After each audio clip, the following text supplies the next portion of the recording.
Assalamualaikum warahmatullahi wabarakatuh.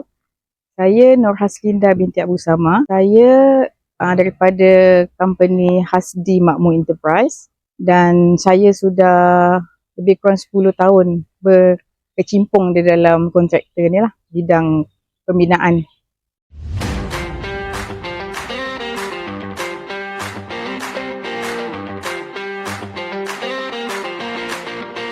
Okey, ini adalah PPRS under Giat Mara Melaka, Kota Melaka.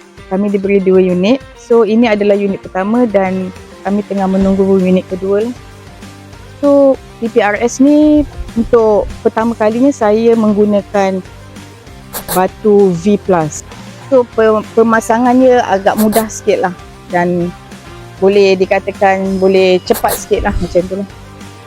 Sebelum ni konvensional, sebelum ni ada IBS juga, IBS panel yang besar-besar tu lah.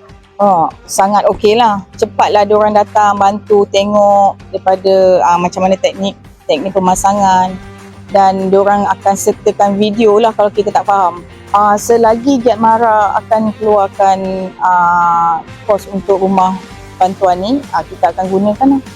Overall pada saya berbaloi lah, boleh recommend lah untuk buat rumah yang selepas ni, recommend lah.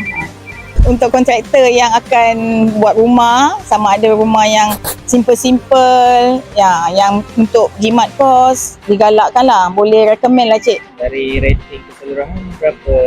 Saya bagi 8 lah. 8/10.